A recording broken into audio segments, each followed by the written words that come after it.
자, 이 시간 오늘 주신 말씀 함께 보시겠습니다. 마태복음 16장 1절로 12절의 말씀인데요. 우리 함께 한 절씩 교독해서 봉독해 올리시겠습니다. 마태복음 16장 1절로 12절의 말씀 한 절씩 교독하겠습니다. 제가 먼저 읽도록 하겠습니다. 바리새인과 사두개인들이 와서 예수를 시험하여 하늘로부터 오는 표적 보이기를 청하니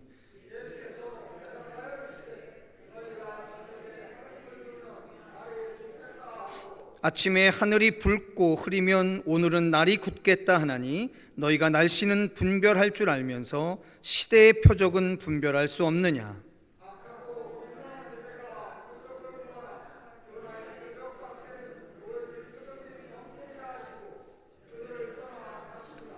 제자들이 건너편으로 갈새 떡 가져가기를 잊었더니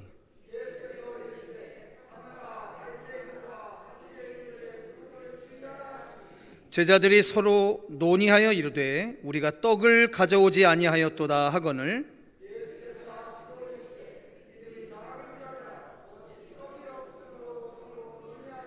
너희가 아직도 깨닫지 못하느냐. 떡 5개로 5,000명을 먹이고 주운 것이 몇 바구니며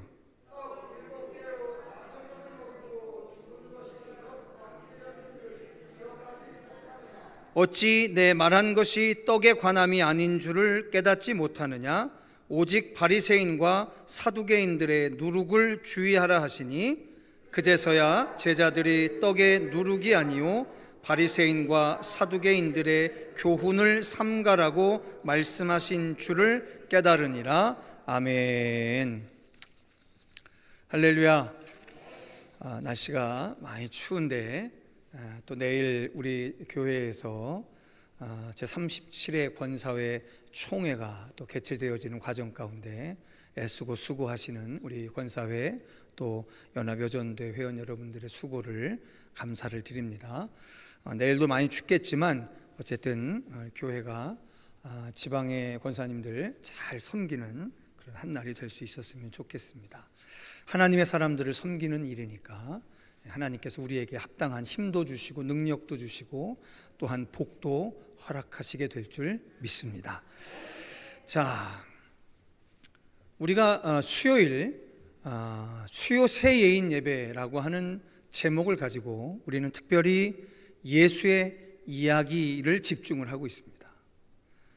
그 이유가 뭐냐면 성경 66권 중에 결국 우리는 구약 성경의 수많은 선지자들을 통해서 예언되어졌던 바로 그 메시아가 2000년 전 예수였다라고 하는 사실을 믿고 의지하고 살아가는 우리들이 보는 책 아닙니까?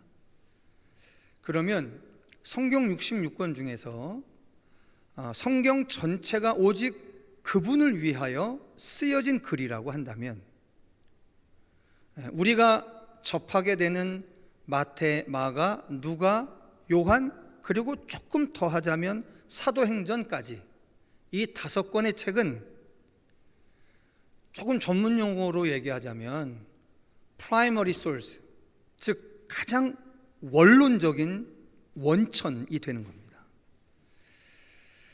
제가 우리 교회를 목회하면서 가급적이면 모든 예배의 말씀의 순서를 가지고 성경 66권을 고로 강해 설교를 하는 가장 강력한 이유가 있습니다.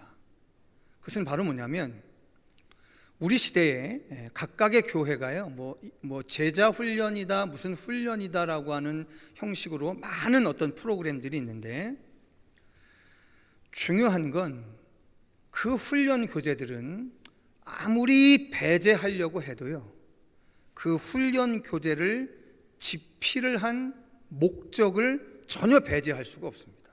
무슨 얘기냐면 훈련에 사용되어지는 대부분의 교재들은 그 교재를 집필한 사람들이 하고 싶은 주장을 뒷받침하는 구성을 가질 수밖에 없다는 겁니다.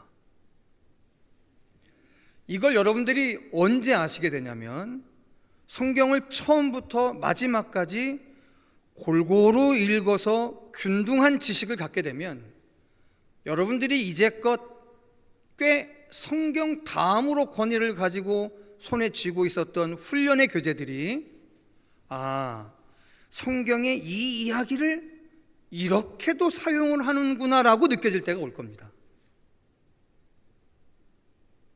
그러면 우리 공동체는 성공한 겁니다. 성경이 아닌 훈련의 교재를 절대화시키지 아니하고요. 사실 우리에게 절대화되어져야 되는 가장 우선순위는 성경 그 자체거든요. 그러니까 성경 그 자체를 창세기서부터 요한계시록까지 보는 전체적인 맥락을 세워놓지 않고 훈련 교재에 집중하다 보면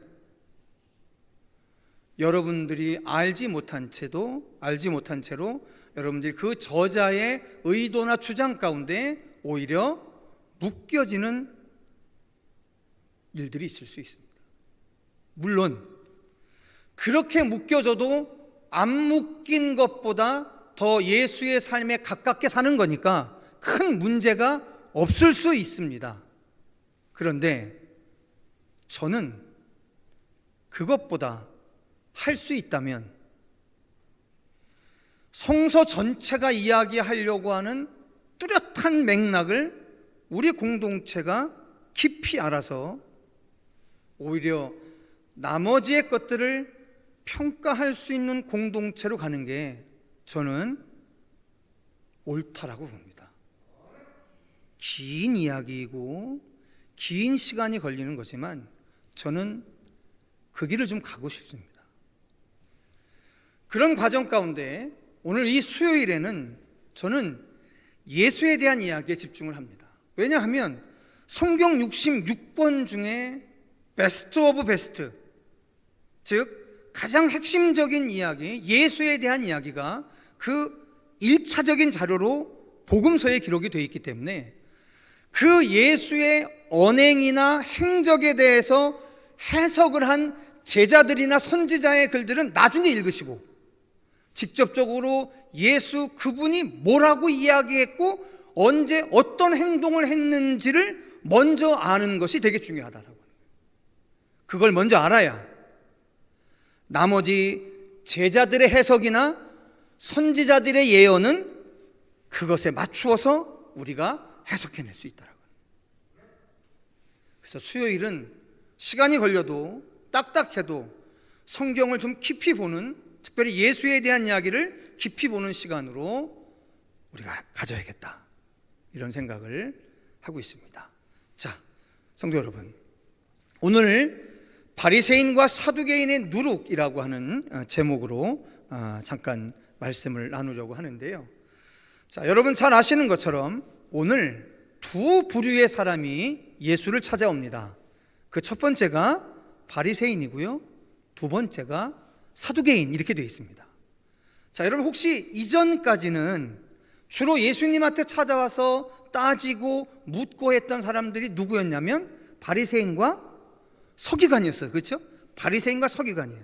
근데 이 바리새인과 서기관은 엄밀히 따져보면 이스라엘의 역사적인 배경을 놓고 보면 그 출신 성분이 비슷한 사람들이라고 할 수 있습니다. 그런데 오늘 뜬금없이요, 사두개인이라고 하는 집단이 등장을 하고 있는 거예요. 사두개인이 누구죠?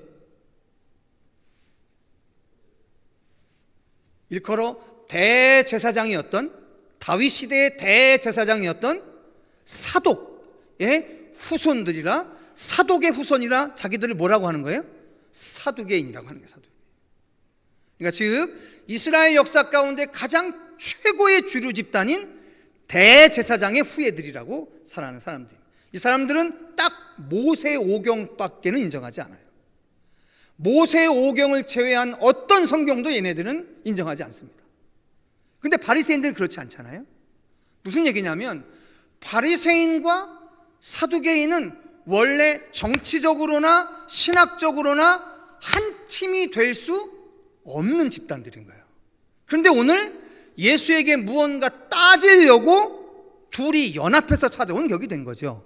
자, 그렇다면 이 시대의 종교적 지도자들이었던 바리새인, 서기관, 사두개인, 이 모든 집단들은 지금 예수에 대해서 뭘 하고 있다? 적대감을 품고 대적하고 있다, 이렇게 생각하시면 돼요.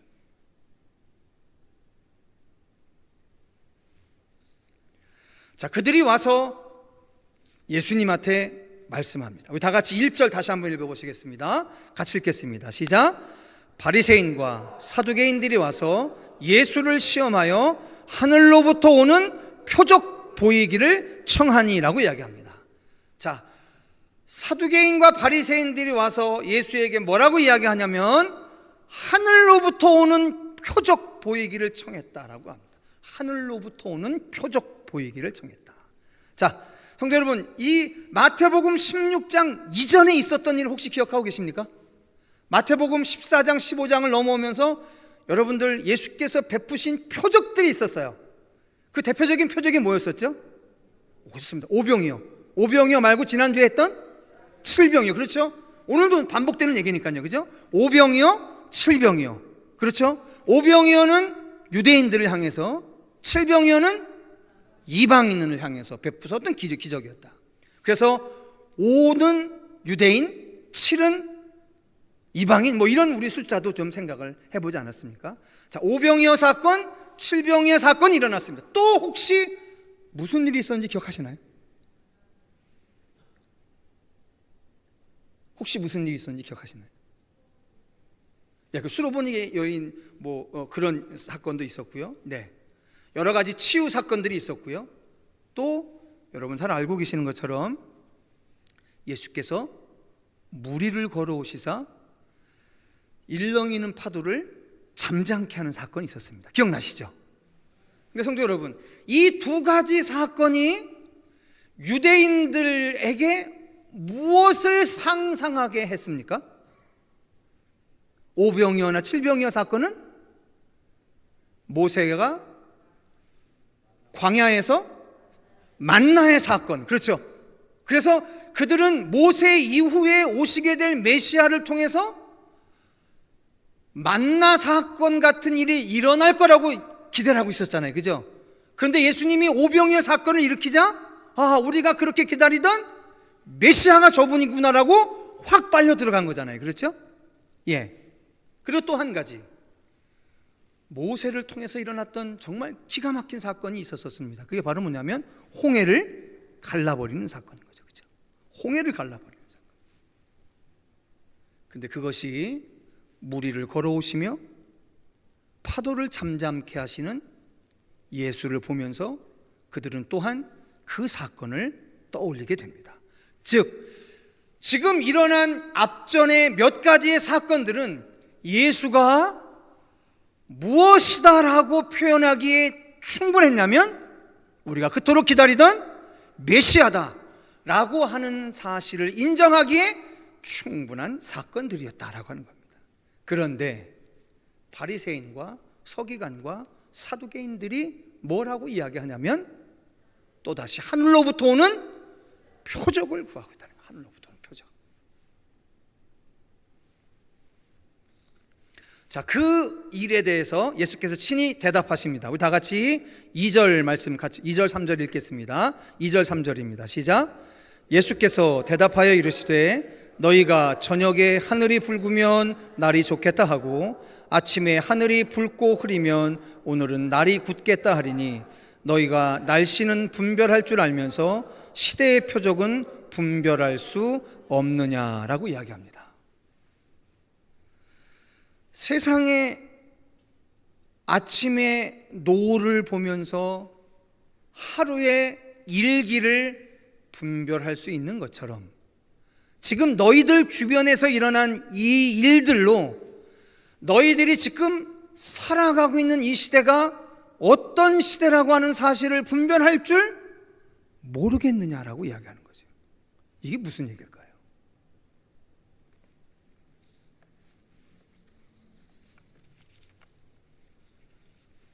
여러분, 이게 무슨 얘기일까요?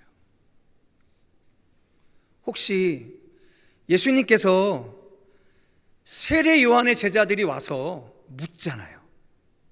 뭐라고 묻냐면 당신이 오실 그이십니까? 라고 물었을 때 예수께서 대답을 하셨습니다.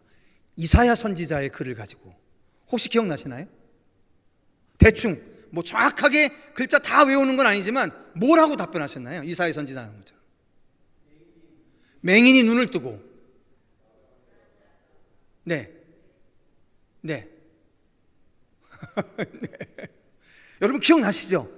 이사야 선지자의 메시아가 올 때 일어날 그 일들에 대한 말씀을 예수님께서 친히 말씀하시면서 너희들 눈앞에서 이 일이 벌어지고 있지 않느냐라고 이야기를 하시잖아요. 그렇죠? 아멘. 자, 예수는 분명하게 말씀하십니다. 수도 없는 사람들의 질문 가운데 그 자신을 통해서 일어나는 일들이 지금 무엇을 의미하는지에 대해서 아주 명백하게 이야기해 주십니다. 그런데 지금 바리새인과 사두개인들은 즉 성경을 누구보다도 구약 성경을 달달달 외우고 있다라고 스스로를 자부하고 율법대로 살아가고 있다라고 생각하는 그들이 뭐라고 이야기하냐면 하늘로부터 오는 표적을 보이기를 청했다라고 이야기를 합니다.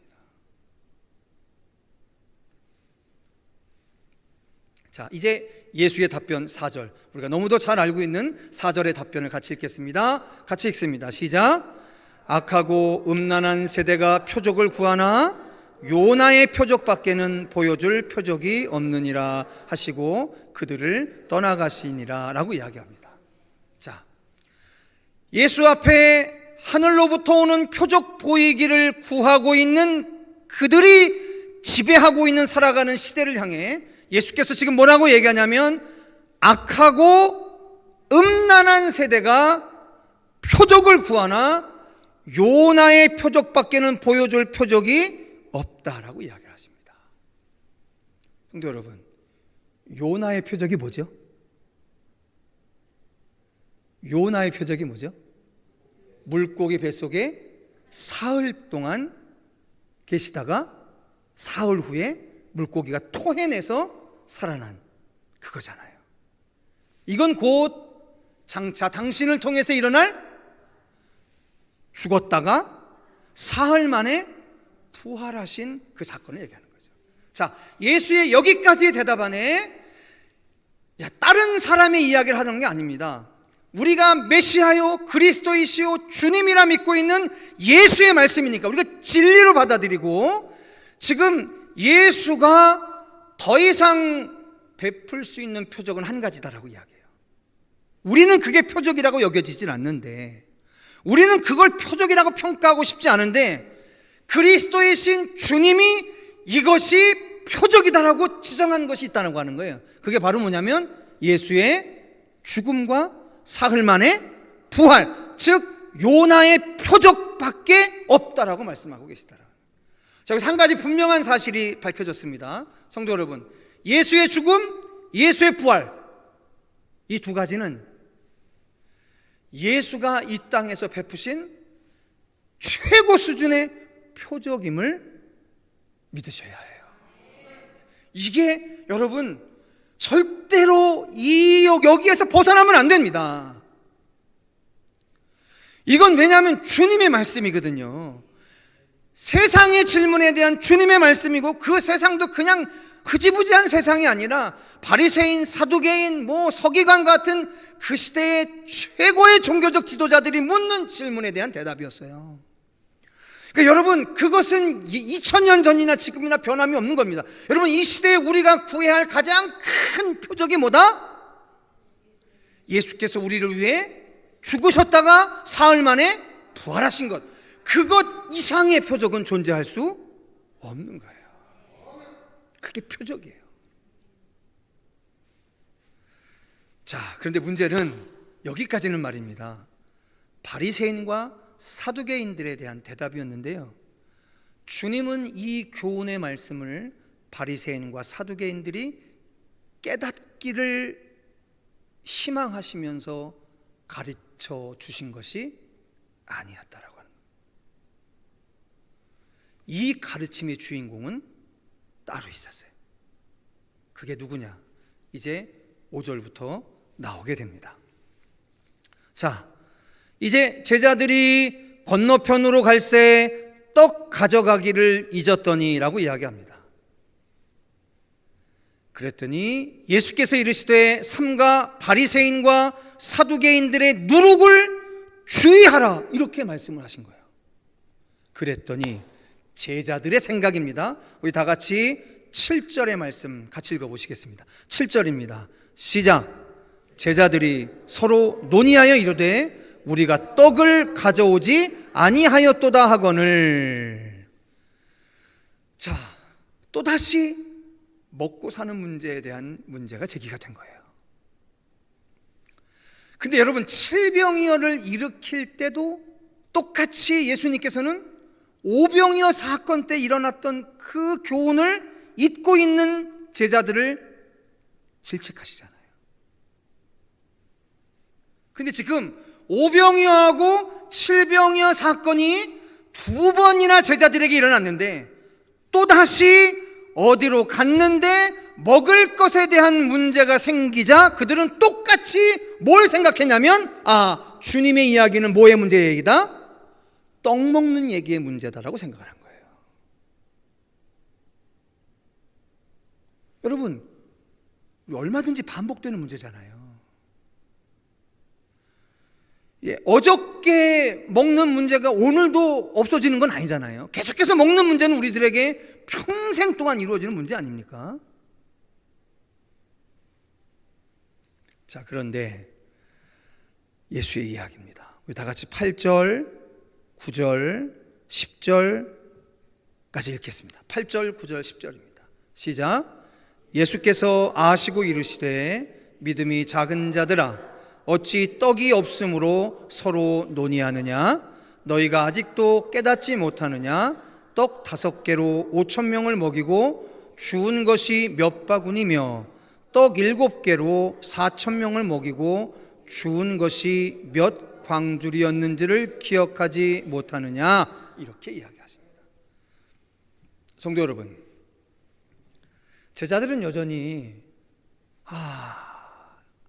이게 너무너무 힘든 문제고 너무너무 지속되는 문제라고 하는 건 저도 이해를 합니다. 근데 예수와의 동행하는 삶 안에서 예수가 우리와 임마누엘 해주는 삶 안에서 우리는 참 꽤 끈질기게 먹고 사는 문제에 대해 집중하고 있다는 거예요.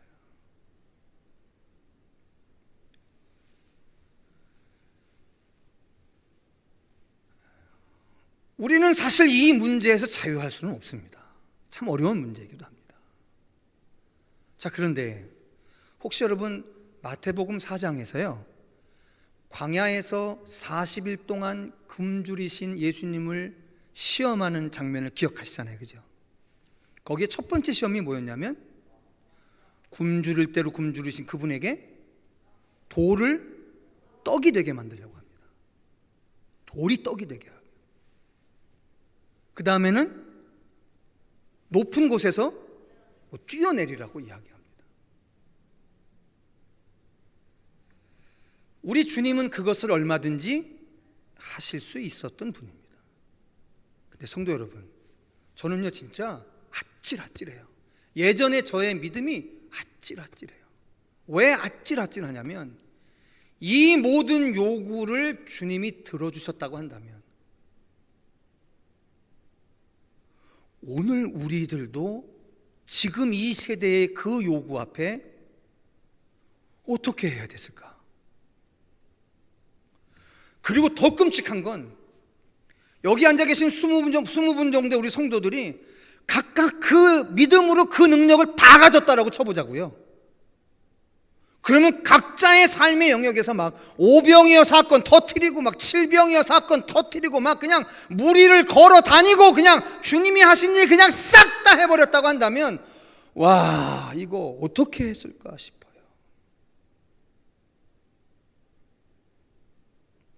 왜 오늘 우리는 성서에 기록되어져 있는 주님을 통해 나타난 그 기적과 이적과도 같은 일들이 나를 통해서, 우리 공동체를 통해서 일어나지 않는 것 때문에 되게 안타까워하잖아요. 근데 한편으로 돌이켜놓고 생각해보면 말씀을 떠나지 말고 차분히 말씀이 진행되어 온 전체적인 흐름 안에서 그걸 생각해보면, 만일 말입니다, 이때 주님이 다 그 요구에 대답을 주셨다고 한다면 오늘 우리는 도대체 어떻게 할 뻔했냐라고 하는 거예요. 우리를 통해 그 능력이 안 드러나면 어떻게 할 뻔했냐는 거예요.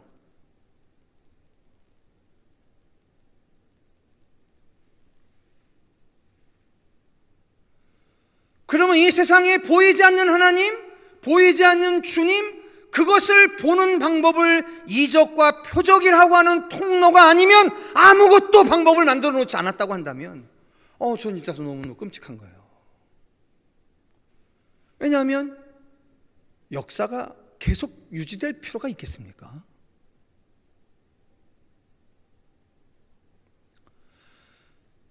주님이 어느 날, 부활하신 주님이 어느 날, 너희들은 본고로 믿느냐?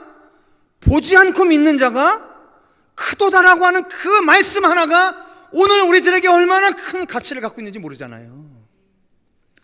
우리는 평생을 아무리 잘 살아봐야 2000년 전에 초대교회 교인들보다 발꿈치 정도밖에 믿음의 생활을 못하는 거라면 이거 도대체 억울해서 살겠습니까?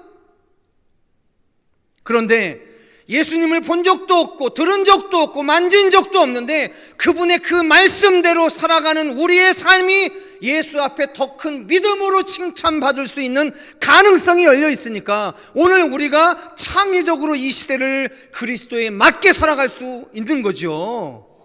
만약에 우리가 아무리 잘 살아봐야 예수를 보고 듣고 만지고 했던 그 시대의 그 사람들보다 확실한 믿음을 얻을 수 없다고 한다면 우리 끔찍했지 않을까 싶어요. 무슨 재미로 삽니까? 아무리 살아봐야 그보다 못한데. 정말 끔찍해요. 진짜. 그래서 성도 여러분, 이 바리새인과 사두개인의 누룩이라는 게 뭘까? 제가 곰곰이 생각해 봤습니다. 뭐 정확하게 언급은 안 하셨습니까? 자, 이런 비유를 들어보겠습니다. 여러분, 혹시 예전에 사랑을 해보셨잖아요.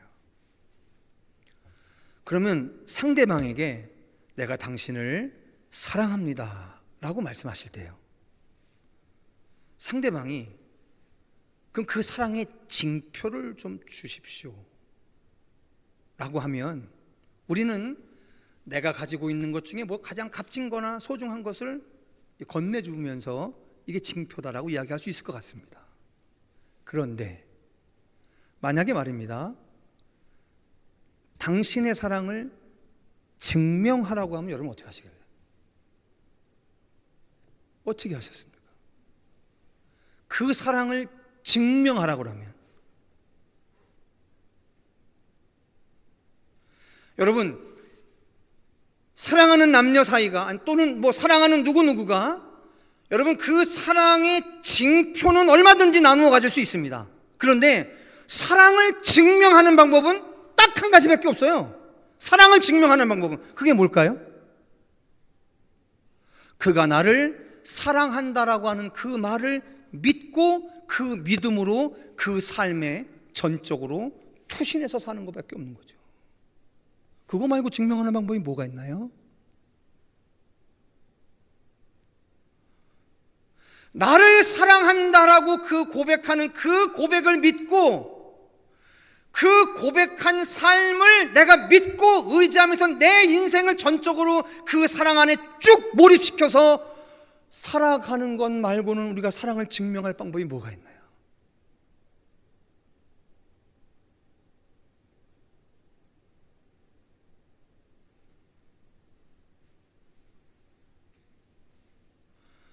세상은 자꾸만 하나님의 표적을 구합니다. 그런데 여러분, 하나님이 우리에게 표적을 베푸시는 가장 궁극적인 이유가 어디에 있죠? 하나님이 우리에게 이적과 기적을 베푸시는 가장 궁극적인 이유가 어디에 있죠? 이건 너무 뻔한 대답 아닙니까? 하나님이 우리를 사랑하시니까요. 여러분, 이 땅의 모든 기적과 표적의 궁극적인 목적은 뭐냐면 하나님이 우리를 사랑하시는 거예요. 그 사랑에 대한 일종의 징표예요. 그런데 오병이어의 사건, 칠병이어의 사건, 무리를 걷는 사건, 그리고 구원에 소외되었던 이방인의 여인을 찾아가서 구하지도 않았던, 만나지도 못했던 그 딸을 구하는, 고치는 것, 이 수많은 일, 이 수많은 표적과 이적과 기적을 통해서 하나님이, 아니 예수 그리스도가 우리에게 보여주시려고 했던 것이 무엇이냐? 당신이 우리를 사랑하고 있다는 거예요.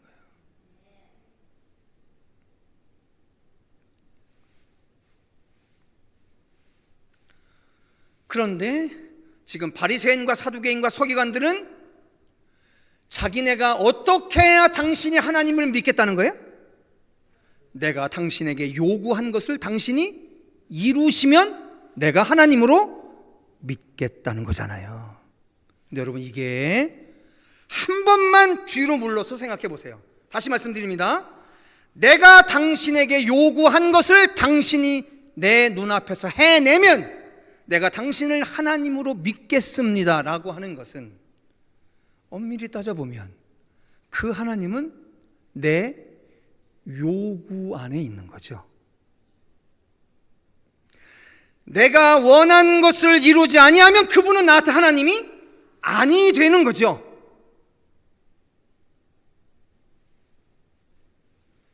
지금 예수는 그 결정적인 순간 앞에서 스탑! 하는 거예요.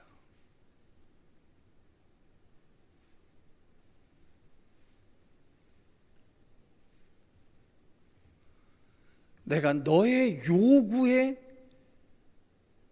요구를 들어주고 안 들어주고가 내가 네 앞에 하나님이 되고 안 되는 것이 아닌 거잖아요.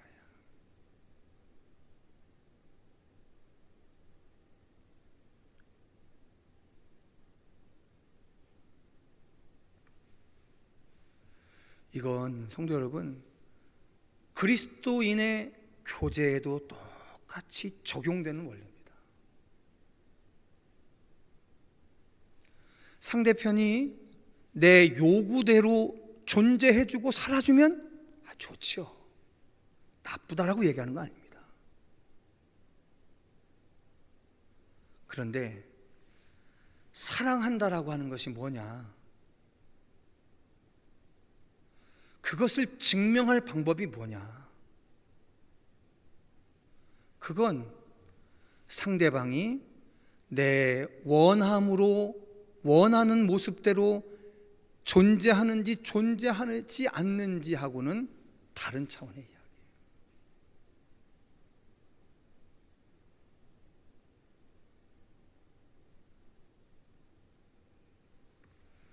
창조주가 피조물 때문에 죽임을 당합니다.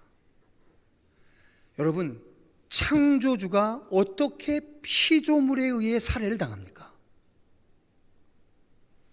세상에 이것만한 기적이 어딨냐는 거예요.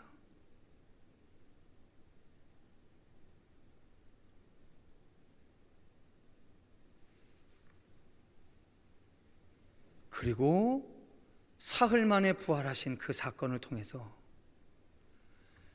이 땅의 창조주로서의 모든 체면이나 모든 사람들의 혼란들은 다 무력화되어져요.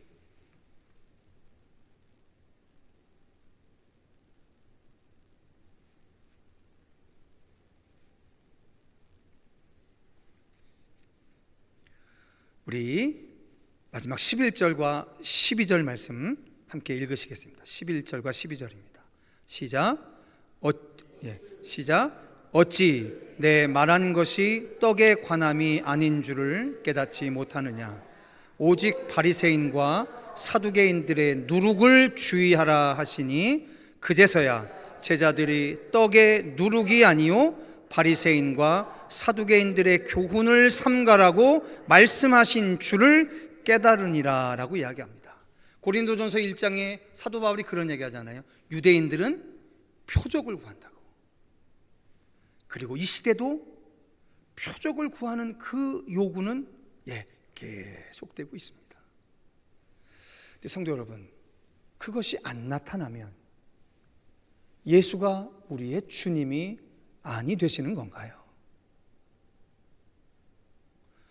그 기적 같은 일들이 일어나지 아니하면, 무리를 걷는 일이요, 병든 자를 고치시는 일이요, 이 모든 일들이 우리에게 일어나지 않는 거라고 한다면 그분이 우리의 그리스도 되시는 것은 폐기되는 것인가요? 그래서 우리에게 주신 성령을 통해서 이렇게 요구하고 계시는 거예요.